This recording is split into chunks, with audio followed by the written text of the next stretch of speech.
O Evangelho nos conta que perto do lugar em que Jesus foi crucificado, havia um jardim, um lugar florido, bonito, bem cuidado, e um túmulo escavado na rocha.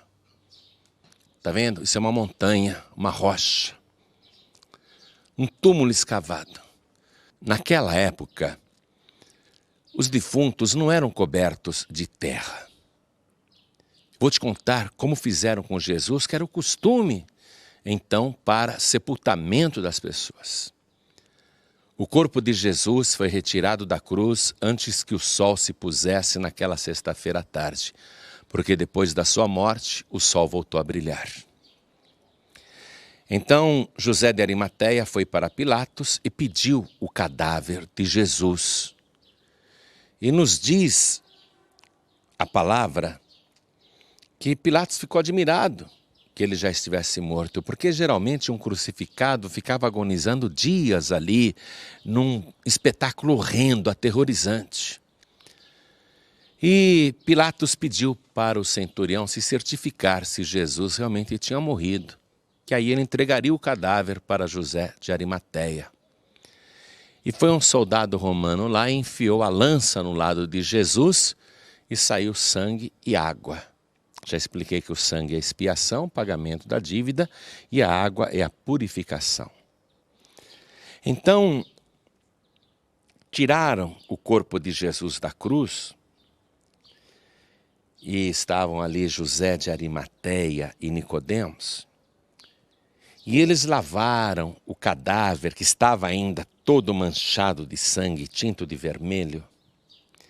E lavaram com aquela mistura perfumada de mirra e aloés. E depois enfaixaram o corpo dele, envolvendo com lençóis, cobriram todo o corpo. E amarraram as pontas dos lençóis.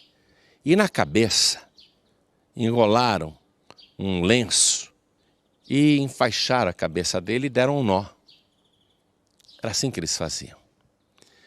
Aí banhavam aquelas ataduras, né? Banhavam com aquele perfume e levavam o falecido para um sepulcro. Geralmente eram cavernas naturais ou cavernas especialmente preparadas para isso, cavernas escavadas na rocha. E no caso de Jesus, ele não tinha nenhum túmulo para ser sepultado. O túmulo pertencia a José de Arimateia, que era um homem rico.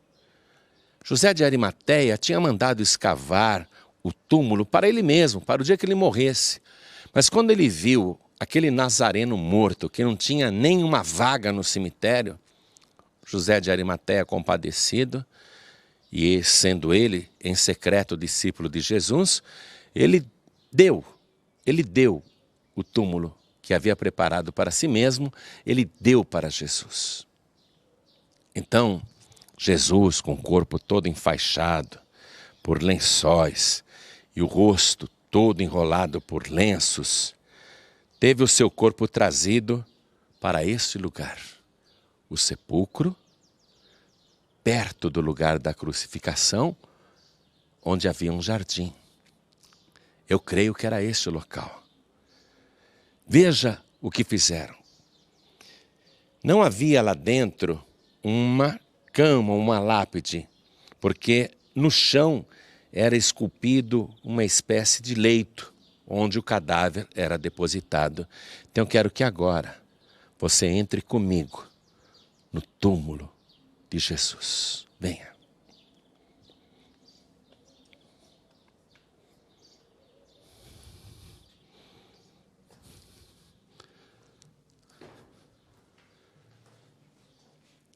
Veja como é. Aqui nós vamos ter um eco. Veja. Escavado na rocha, com um leito esculpido no chão.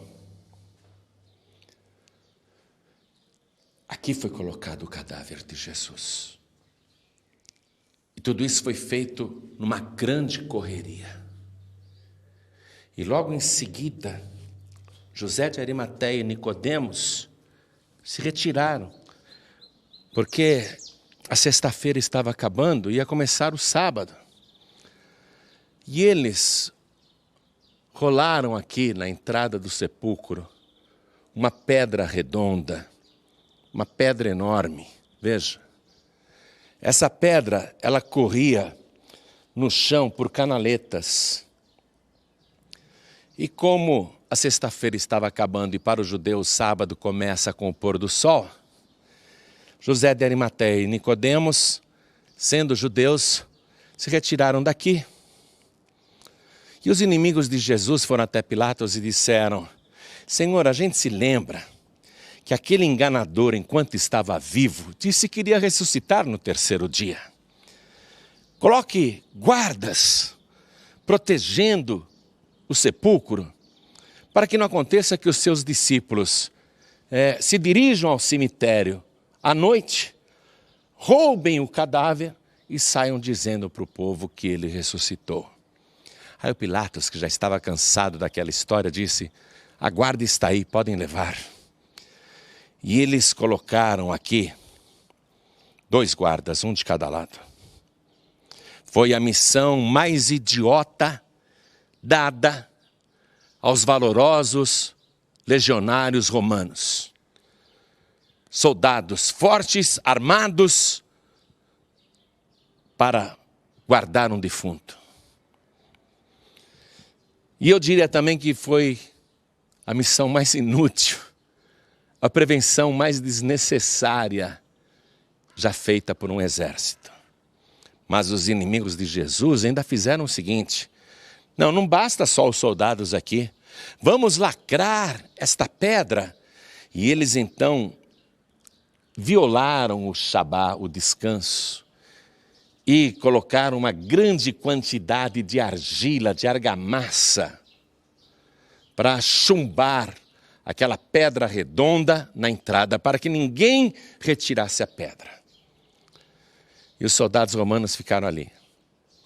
Naquela sexta-feira, aí trocavam os turnos, vinham outros soldados, ou seja, fizeram um plantão ininterrupto, dia e noite, para impedir, primeiro, que alguém viesse pegar o defunto e roubar o cadáver, e para impedir também que o defunto saísse dali. Então, no sábado, os guardas romanos se revezaram aqui, em plantão, em vigília, guardando o sepulcro. Só precisavam guardar 3 dias. Porque se passassem os 3 dias sem que ele ressuscitasse, então tudo bem, não precisaria mais haver guarda nenhuma. Então eles ficaram aqui o sábado o dia inteiro, sábado a noite inteira, aí começou o domingo. Na verdade, o primeiro dia da semana, porque naquela época não se chamava domingo. E no primeiro dia da semana, os guardas estavam aqui de plantão, era ainda escuro, tudo escuro, e de repente uma luz surgiu no meio da escuridão e foi aumentando, aumentando. E foi se aproximando. E um guarda comentou com o outro: o que é isso? E eles já ficaram tremendo, achando que podia ser uma estrela cadente. Mas não era uma estrela cadente. Era um anjo de Deus que estava descendo do céu. E o Evangelho diz que o seu aspecto era como de um relâmpago, brilhante. E ele desceu e os guardas ficaram apavorados. Aí aquele anjo tocou na pedra e a pedra começou a se mover sozinha. E os guardas, contemplando tudo isso, ficaram aterrorizados. E o anjo sentou-se sobre a pedra e aconteceu um terremoto. Abalou tudo isso, tremeu tudo. Os guardas ficaram como mortos. E um clarão saiu da sepultura. Um clarão muito forte. Os guardas foram testemunhas. E aquele que tinha sido morto na sexta-feira, ele sai desta sepultura. Foi algo mais ou menos assim, ó. Mais ou menos assim, ó. Olha, aquele domingo, ainda de manhã, ainda escuro, aquele que estava morto saiu. O anjo reverenciou e os guardas se recuperaram e saíram correndo desesperados e foram contar para os inimigos de Jesus: olha, a gente estava de plantão ali e aconteceu assim, assim, assim.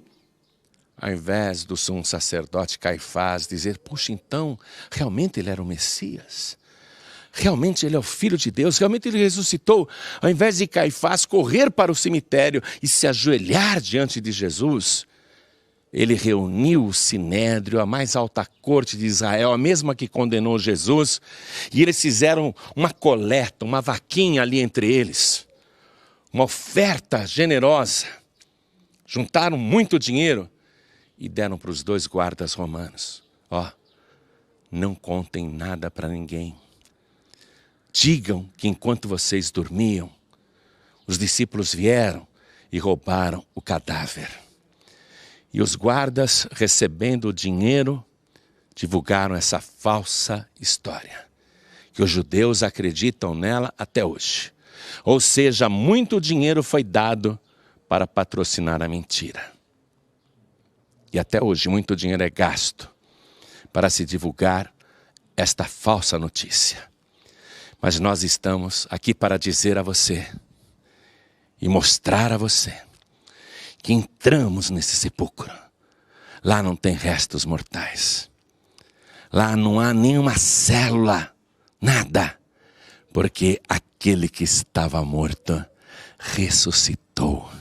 Tem nas mãos as chaves da morte e do inferno e está vivo pelos séculos dos séculos. Amém.